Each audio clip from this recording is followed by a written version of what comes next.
So hi, welcome to the Noise Podcast. I'm Shane. I'm Glory. And we're here with... I'm Jordan, and you can call me grandson. Hell yeah. And we're going to have some questions to say about his upcoming album, I Love You, I'm Trying. So congrats on that, by the way. How do you feel about the response to the announcement so far? Thank you very much. I feel good about it. It's a super personal project, which is kind of a different direction for me. And with that comes excitement, nervousness, vulnerability. But overall, the reception has been amazing from fans and internet strangers, and I'm super excited about it. Hell yeah. Album, immaculate, incredible. Oh, I loved it so much. Rocks. Did they give you a little sneak peek? We got they the whole gave us the thing. whole shebang. Damn. Okay. Thank you for listening. I'm glad you enjoyed it. Thank you. Of course. The album, obviously rocks, and I've noticed a lot because I've been following kind of what you've been doing coming up to this because I wanted to be in tune, and you are just I appreciate like how in tune you are with your fan base despite like your size. Like you don't see it every day, Mm-hmm. And Wow. also the fact that you're able to be like so vulnerable with all of these people that you've never met before. I just really appreciate that, and it feels genuine. That's so sweet. Thank you for recognizing that. It's really the reason I do it. At this point, I've accomplished a lot of the things that I set out to accomplish when I was 16 years old, and I've found that setting goals that are external and incentive based in your life, whether it's like, oh, I really want to win the state championship, I really want to play an arena or something, those things are they can only get you so far. You can get there work harder and faster towards those kind of goals that are outside of yourself. But lately, since the pandemic ended, I've been finding it harder to get out of bed to make somebody else happy, to accomplish things that in entertainment, in music, like they're so subjective and subject to chance. So I think with this project especially, I've really just been trying to make something that I'm proud of, that I worked really hard on, that I was really honest with, and above all else that I can check back in and realize that I gave as much honesty and integrity to this relationship I have with my fans above anything else, because ultimately I've been doing this now 5 years, and I've grown up with people, and that's such a crazy thing. So I try to be as authentic as I can online and connect with as many people as I can in a safe and healthy way, and continue to lead by example for my community. So I really appreciate it. And I don't know when this is going to come out, but at the time of recording this, I'm a couple weeks away from the album dropping, and getting these little snippets of feedback, being able to have these conversations about the project they're really heartwarming for me, and they encourage me to keep going. So I appreciate it. Hell yeah. Awesome. So is there any meaning behind the album title or cover art? Absolutely. Yeah. The title, first off, was actually a song title before it became the name of the album. And it was a song written from a place of love, I guess, love and desperation, that exasperated feeling that you get when you're just, that you're stretching yourself too thin for somebody else, or to hold it all together when things are slipping through the cracks. So I Love You, I'm Trying just kind of became this phrase that I kept coming back to, having spent over 6 months on the road touring last year, adjusting to this life coming out of the pandemic that was so much simpler and easier to control, and the resurgence of a lot of tough themes in my life as it relates to having an addictive personality and my struggles with mental health and suicidal ideation over the years. That all kind of was coming back up because I was putting myself in environments and just working a bit too hard. So yeah, the album was kind of written from this desperation, and the album cover itself, there's a lot of different ways to interpret it, but I started, fantasizing about nothingness and this, how nice it can be to feel invisible when you spend so much time on stage holding a microphone. And so, yeah, it was this kind of feeling. It's almost like your shadow when your mental health is weighing you down, when in quiet moments, difficult themes find new, unexpected places to pop back up. And so I wanted this album cover that was strangely comforting, because I think when you talk to a lot of people who struggle with depression, that there's actually in this kind of paradoxical way something kind of comforting and relaxing about being able to dip out of the party early and not tell anybody when you left, or that moment when you're alone with your thoughts again.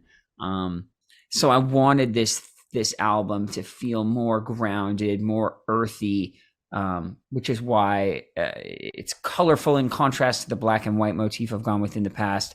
There's trees and forest, but there's still something kind of sinister and unsettling about it. So can you tell us a little bit about your writing process for this album?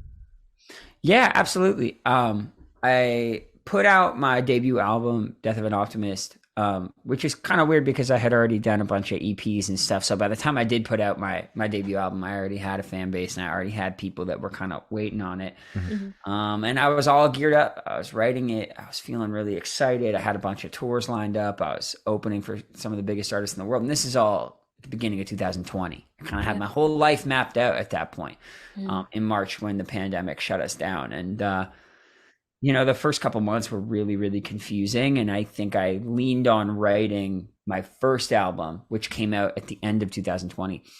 Originally, the plan was maybe I'll just wait this whole thing out. But if you guys can remember what the summer and fall of that year felt like before we kind of knew that vaccines were coming, before we really had much to anchor ourselves to, it's like, fuck, I might be waiting. What am I holding my breath for? Like, yeah.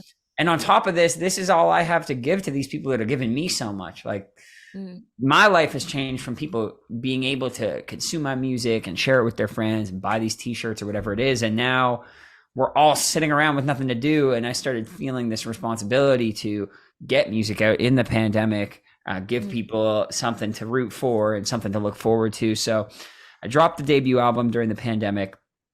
And then literally as soon as I got that jab in my arm, I was like, all right, we're getting back out there. So over the course of 2021, I started writing songs, but I didn't really know what they were going to be for. And I started writing for other people as well, which was a fun creative exercise. And really that was what I first got into when I moved to Los Angeles, was writing for other artists. And it's fun to have a little less pressure in the room and being able to work with other artists and bands as they kind of, figure out what their identity is and what they want to say to their fans. As I was able to help other people with that familiar feeling of, well, what am I going to say for my next project started coming up. So we wrote a couple songs in that time. I wrote a song called Heather, which was a really personal ballad about a fan who I lost to suicide. And, then I went on tour and kind of put it on the back burner until last summer when I rented a house with my friends and my partner, and I just kind of hunkered down for like 8 weeks. And for me, I write a lot of music that doesn't end up going anywhere until I have sort of a strong concept. And once it became clear, I want to tackle more personal themes. I want to explore my family dynamic. I want to explore this theme of suicide in my life. That's when the songs I started writing had a little more purpose. And then that's when the album took more structure. So it's kind of I started it in 2021, but finished writing it this summer. That's my answer. All right. Wow. So just throughout the pandemic, sorry, Shane, throughout the pandemic, you kind of had just this sense of guilt, basically, because you hadn't put out that debut album and you were just like, I have these fans who are expecting so much from me and they've given me so much. I have to get something out for them. So there was, I guess, a sense of urgency when just trying to get new music out for them, get a full project out for them. Yeah, I think that is definitely, that resonates with me. And also I think during the pandemic and ever since, I feel like there was this kind of inevitable feeling that we were all going to end up existing online more and more, that I think was accelerated. Like I when I look at the landscape of I'm putting out this album, and I'm spending more and more time in the lead up to the album connecting on my laptop, on my phone, live streaming. These things were kind of already a theme, but back in the day, and I don't even want to be one of these artists that's saying back in the day, like I'm still a young guy, but you'd go do all this in person. You'd be connecting with fans. The road felt like it meant even more than it does now. And I feel like I started in the pandemic beginning to deal with the thing that I still deal with, which is if I'm not present on the internet, then am I even there? If I'm in let's say we're at a party and I'm kind of in my head and I don't feel like talking, I'm still there. I'm still standing there. I still take up space. I'm still, people can still look across the room and recognize that there's a human being over there. But with the internet, it's hard if you slip through the cracks to feel like you still matter, to feel like you matter to people, to feel like you exist to people. So I think that I started struggling with that and trying to figure out, well, can I make music and make art that feels personal and impactful while adjusting to this new reality that if you don't have some amount of ubiquity, if you're not in this kind of more constant flow, then you start feeling like you're turning invisible. Like I could feel the DNA of grandson kind of fading when I wasn't able to get up close with people and do the things I love most, which is connecting with fans and playing shows. So I think that was all what led me to want to put the album out and do half a dozen features last year and the year before. And I think that this album has been kind of a radical, at least for me, rejection of making a thing just for it to live on the internet, where obviously that would impact my life in a lot of positive ways. Should some random thing happen on your phone one day where you wake up and the podcast is popping off or the song is going, it's like, oh, great. But I don't think that, like I was saying at the beginning of our conversation, that that's the most sustainable or frankly healthy way for me to approach doing this thing that is my life and that I love to do and that I've loved to do for 10 years now. Like, I want to tell stories that feel really true to me and I want to give fans as much of myself as I can, because that's the relationship I signed up for. If they keep it real with me, then I'll keep it as real with you as I can.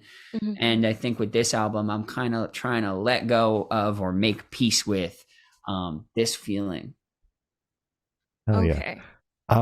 So like when we're talking about like you kind of coming to this realization that you have to remain online in some capacity, whether there's a record coming out, you're in between a cycle, whatever, you have to be online every day or else you fall into like this weird obscurity.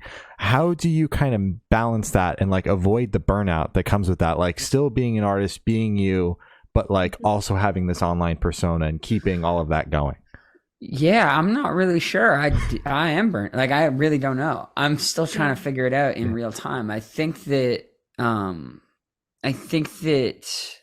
trying to attach less value or expectation to the flow, getting into the flow of making things and putting them online and being grateful for the people that do connect with it, and recontextualizing.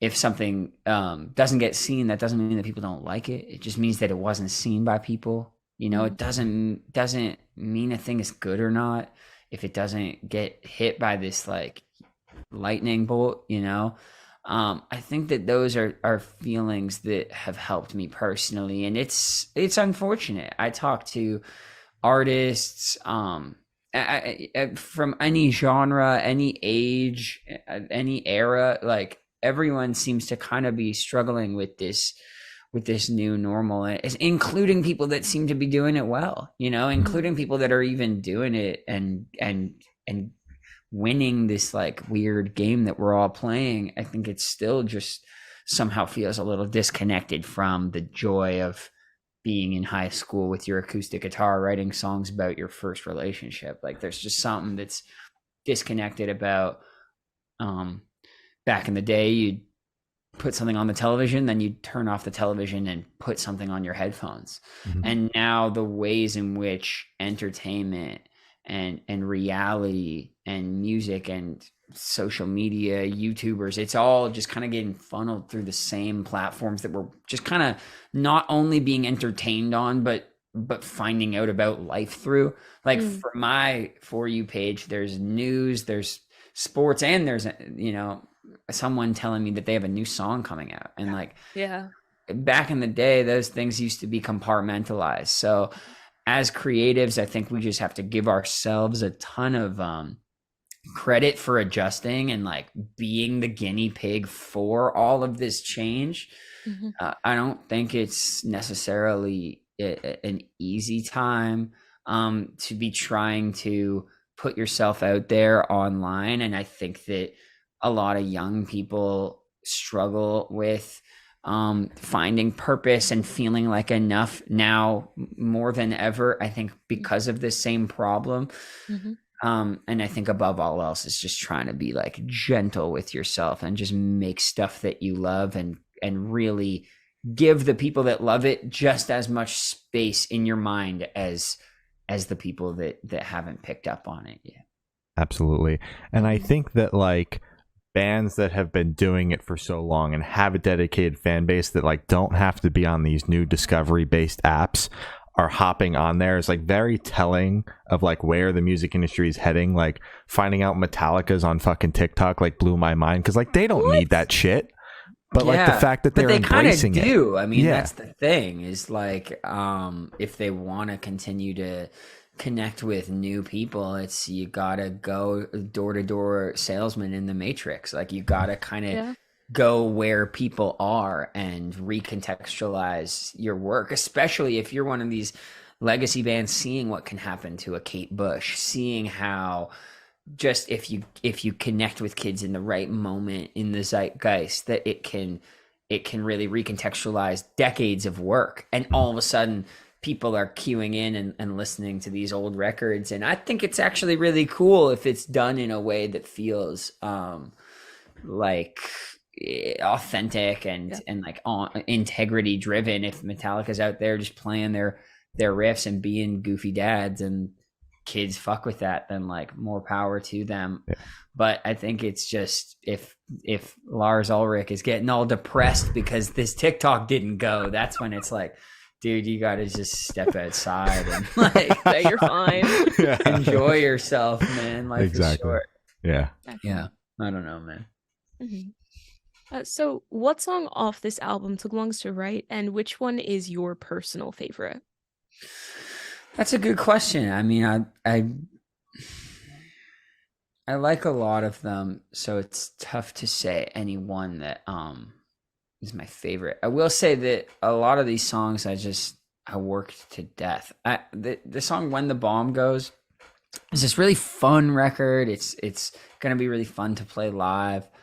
And I just, for some reason, had a really hard time just letting it be. I think we wrote like a dozen verses for it, all of which could have been the thing. This is the funny part. Like, we didn't stop on this record when it was good. We stopped when like I just couldn't keep thinking about a thing. I really, and frankly, I think that as much as I drive everyone around me crazy, it's a part that I really enjoy, is obsessing over these little details. And I think that you can hear that attention to detail when you listen to my songs, when you listen to the songs that me and my friends have made for Grandson.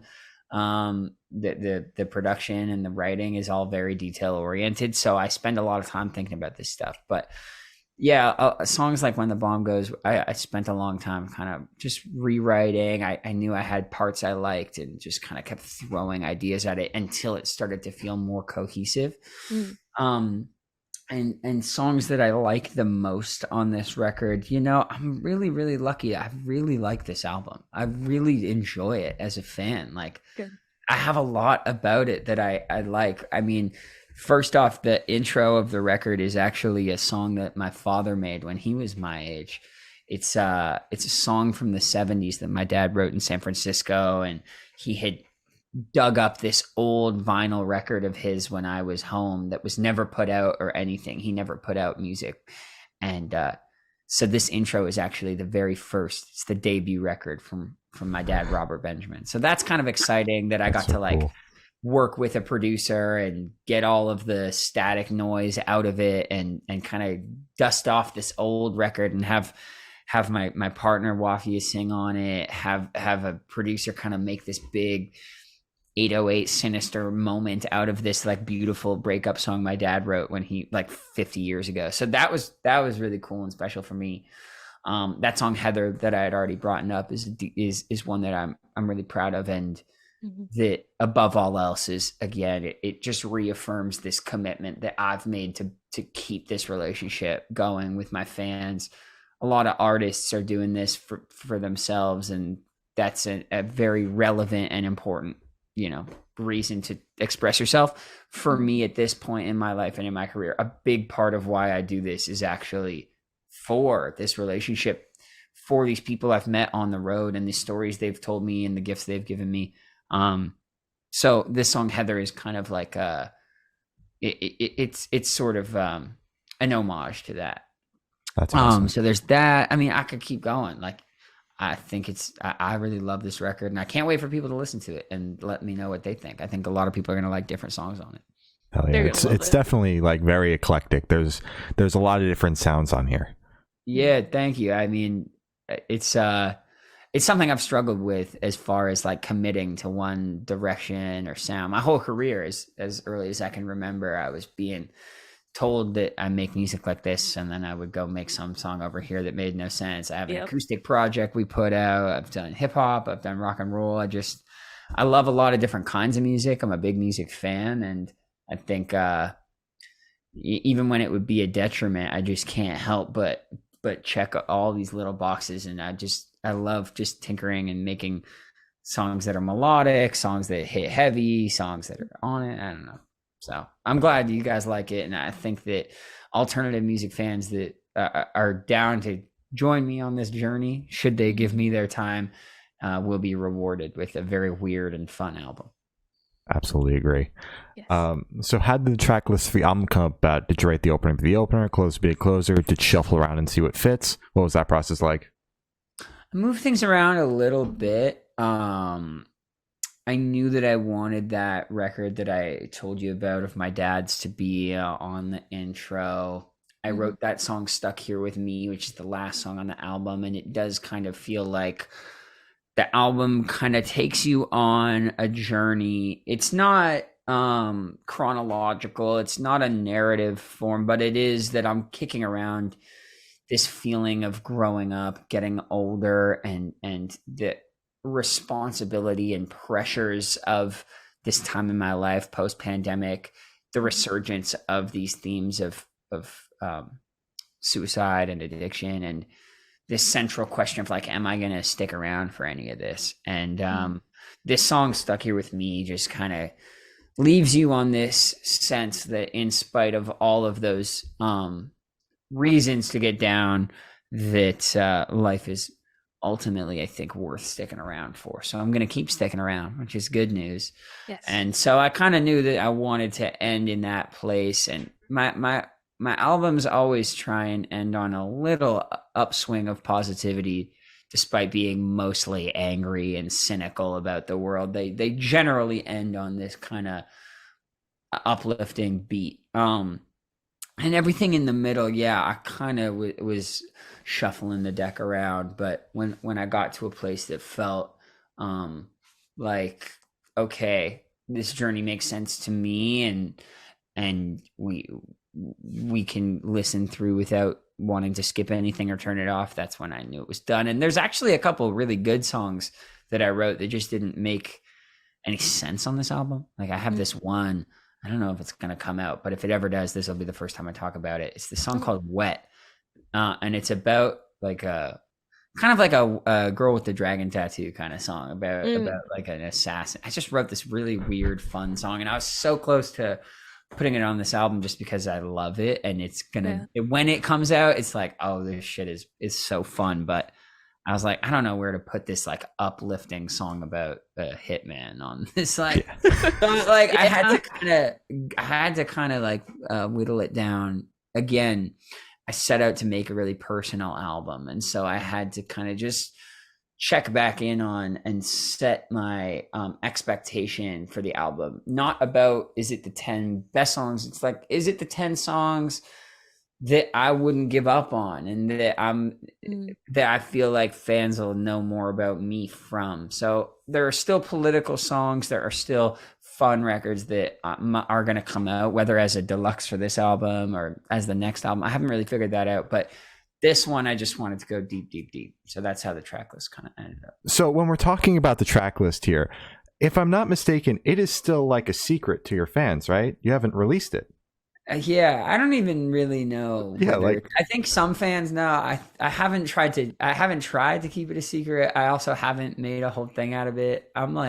I'm treading water over here. I don't even know. If people don't, then this can be where they find it. Yeah, but I actually think this is supposed to come out on release day, so the track list will already be out. But I just thought it was interesting because, like, in this day and age where, like, it just shows up on iTunes and, like, the track list is there, like, you've been able to kind of, like, keep that part, like, safe away from people, like it's not really public. And I just thought that was interesting. I didn't know if there was, like, a reason for that. Listen, whatever it is, it's on purpose, and it's the product of some real good planning and thinking by me and my team. I promise it's not a complete random happenstance that we haven't managed to. If anything, we were, like, honestly, I'd like to say that was a good plan, and I'm going to. It was a great plan, and it's worked. It's awesome. Yeah. All right, there you go. You killed it. Yeah. Yeah, that's what I'm looking for. Fuck yeah. Yeah. So would you be able to tell us where Headspace was at while you're creating this record? I know you've already kind of touched on it a couple of times, but if you want, you could go a bit more in depth. Yeah, sure. I wrote this record from I did the bulk of what would become this record on a summer break. I was on the road from February until July of last year, so nearly a 6-month stretch. Yeah, opening for other bands, doing some headline stuff, being away from home for the first time in a while, feeling my mental health kind of deteriorating while on the road, recognizing that if I didn't make changes, then these intrusive thoughts were going to keep coming in. So when I came back, it was really important to me to create a fun environment. I wanted it to feel nurturing, because it was both my time to work on the album and my only time off to work on myself.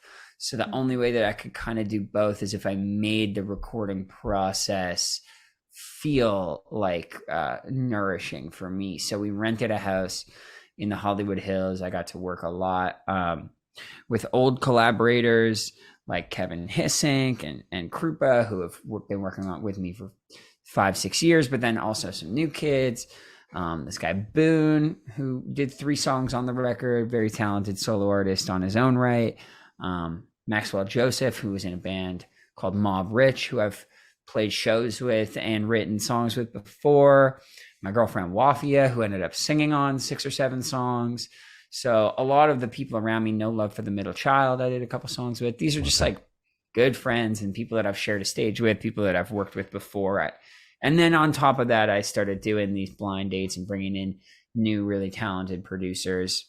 Mm-hmm. Also bringing in some old mentors, like Mike Shinoda worked on a song on this album, who's been a collaborator of mine for 5 years and was really one of the first guys that found me. So it was a combination. I had people I worked with and knew and trusted around, and then also was bringing in new people and giving space for something new to happen.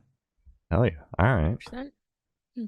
So how do you recommend your fans to listen to this album for the first time? Should I do it in the car with friends, in the dark with headphones on? Is it a workout album, party album? Wow, what do you personally recommend? What an interesting question. I don't know if I've been asked that before. Thank you. I would actually just kind of tell people to enjoy it how they enjoy it. You know, I think that it is a very lyrically dense album.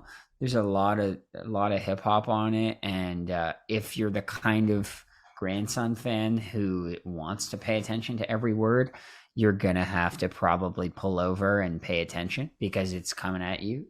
Yeah. And if you're just here to like listen to these like fat beats and work out or get high or whatever it is that you do, that's your album to enjoy however you want. So I'm actually gonna abstain. I'm not gonna tell anyone how to listen to it, but it's there's something for everybody, I think. All right, fair enough. 100%. Yeah. So this one should be super, super quick. Off the top of your head, I want you to describe this album for new listeners in 3 words. No more, no less. Oh man, it is a personal, cathartic, turned up record. Turned up. High energy, and it's sad. High energy. We got some bonus ones. Yeah. All right. Yeah, there's a couple more in there for you for free. Hey, love it. All right. Cool. So what are some of the major themes that you want your fans to kind of take away from the album while listening through? I think that if you listen to the album, you will hear somebody who's lost, who's looking for answers, who's clearly struggling, making sense of life and of living it. And then when you talk to me, I seem a lot more well-adjusted, and I seem a lot more at peace than the singer of this record. And I think from that, I hope that people take away that finding your outlet, whether it is singing and songwriting or whatever that outlet is for you, helps. It's not that I'm putting on a character, it's that I'm accessing a part of myself I don't feel the need to access all the time outside of it. So I hope that what people take away is that doing things that help your brain helps your brain, you know. And for me, that's songwriting. For me, that's connecting with this album. I hope that people that are struggling with the themes that this album covers can find outlets that help them, and don't do anything that they're going to regret about it. And I hope that fans just like come away feeling like Grandson gives a fuck about them and appreciates them, because I really do. Really do. Oh, that's awesome. I fucking love that. Yeah, dude. Like I really, really feel so lucky, and it's really a confusing and beautiful thing to connect with the people that have connected with my music. And I've been just blessed, like so lucky to live the life that I get to live, and get back on the road in a couple weeks and go see everyone all over again. And a lot of people, whether it's due to family relationships, financial circumstances, a lot of people find themselves in a hole that's really tough to dig themselves out of. And it's hard. It's hard to see that on this side of the microphone. You have to kind of have blinders on and just keep living your life. But I think that I'm the kind of artist that this is why I do it, to give other people something to look forward to brighten somebody else's day. And I think that this album, more than anything else I've done, is quite literal and on the nose about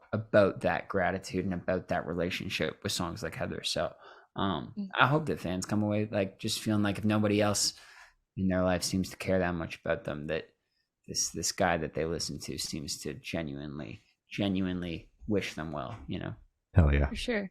And just to talk on your fans for a second, just from an outside perspective, it seems like you just have genuinely such a nice fan base. You've grown such like a family basically around your music.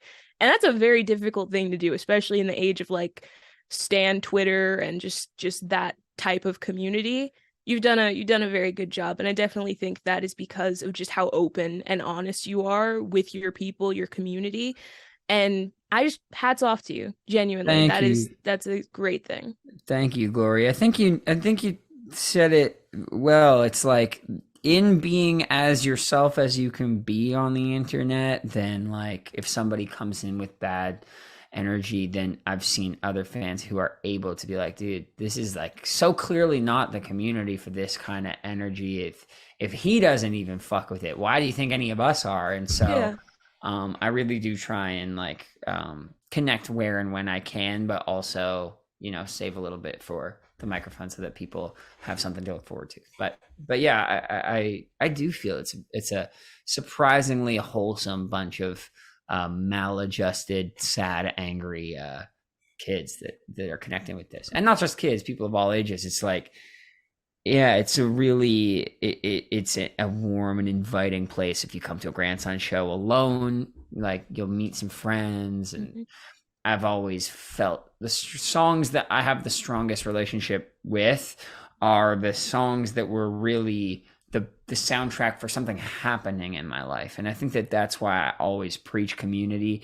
That's why I always want when grandson comes to town, you're there to listen to the songs, but you also just get to connect with like-minded people. And the more that I can foster an environment that is safe above all else, one that isn't predatory in its nature, one that is just like a celebration of these things and themes that we're mad about, the more that I think people end up looking forward to the grandson concert once a year. So that's cool. Oh yeah. And in like cultivating this very positive online, community, it has to make your job easier as kind of the person that this fandom is built around, to like kind of come online and interact with these people, because it's not such a negative space.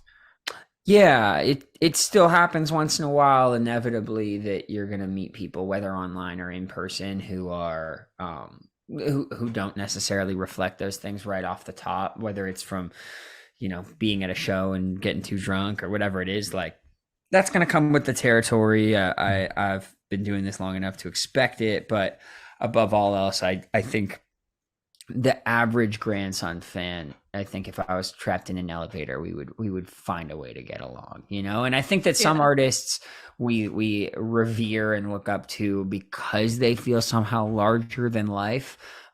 Certain artists that I love, like Frank Ocean or SZA, like they have a certain allure to them. Like they just seem somehow like they're floating while the rest of us are walking. And then but then there are other artists that I grew up loving and listening to who did feel like we could all hang out, and who did feel like they were really, really themselves in their records. And I think that I fall into that category. Hell yeah, absolutely. Perfect. So are you able to talk about any particularly challenging or standout moments from the creation of this album, positive or negative? Just focusing on the positive, like the feeling when on a couple of these songs we knew that we had something that I really liked, which meant that other people were gonna like it, is maybe my favorite part of doing any of this. And I remember when I made the song Half My Heart with Mike Shinoda, Ross Golan, and Doc Britton. We were writing that song, and we had actually started an idea first that was we were all just kind of going through the motions. I wasn't really sure if I liked it, but I was just kind of writing, and we had a little thing going on. And it was actually Shinoda, I give him a ton of credit, who was the one who was like, no, we're starting again. There's too much talent in the room right now. There's no way this is the best we can do. And no one really does that to me. I was like, all right, man, fuck, let's try again. And then the second idea we came up with was one that we just all really, really liked right away. And those little moments are just worth celebrating again, because it's just so special to be able to have that, to still be out here writing songs and find yourself in a position where there's momentum, everybody's excited, and the song writes itself. It's just like, oh, I love that feeling. It's great. Hell yeah.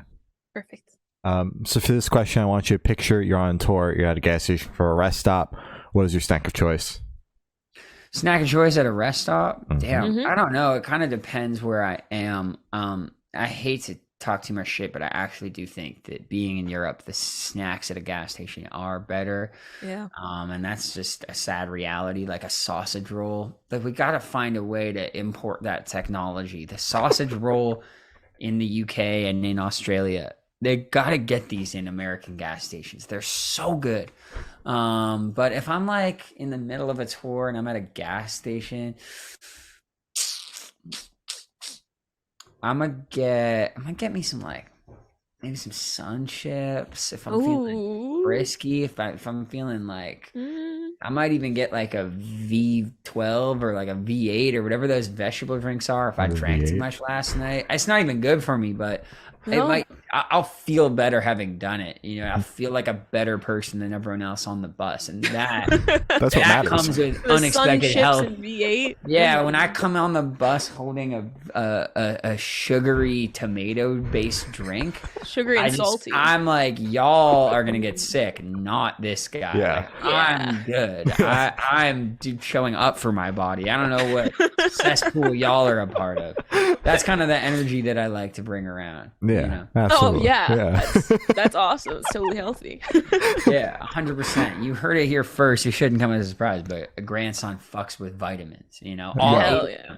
Fuck yeah. all 8 of the essential vitamin food groups. Honestly, Fucking crazy. we're talking shit on the V8, but Glory crushes like 5 V8 energy drinks a fucking day when we do you need these to try interviews the and energy shit. drinks. It's Yeah. not And good. she's never sick. I'm canceling interviews once a month because I'm Yeah. not feeling well.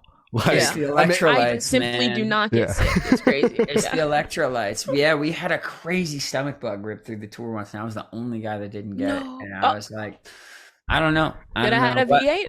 Yeah, maybe. I don't know. They're not paying me, so I'm not gonna give them too much credit. But Man, fuck V8. yeah, fuck V8. Me and my Yeah. friends hate me.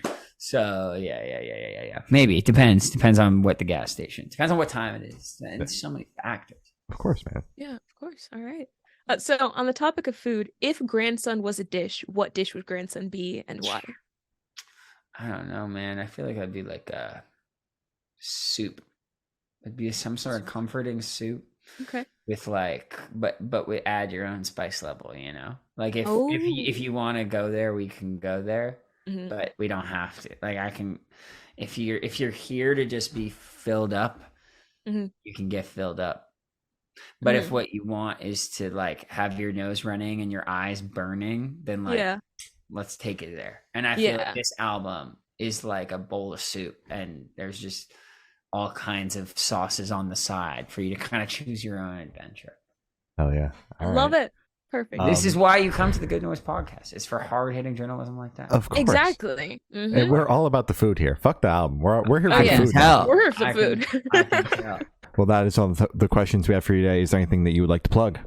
Oh my God, I Love You, I'm Trying. The album is May 5th. I Love You, I'm Trying. The tour is going across North America and Europe all summer and fall long, baby. Great alternative music. We got my dear friend Kay Flay joining me on tour. We got Dwayne. We got Jack K's No Love for the Middle Child, Mono Whales. We got Good Times aplenty. We have many delicious V8 drinks to drink, good vibes to curate, and great music coming for your ear holes. Stay tuned. Take care of your mental health. Drink water. Granny loves you. Hell yeah. All right. Woo. Well, thank you for now. It's been Grandson, and we have been the Good Noise Podcast.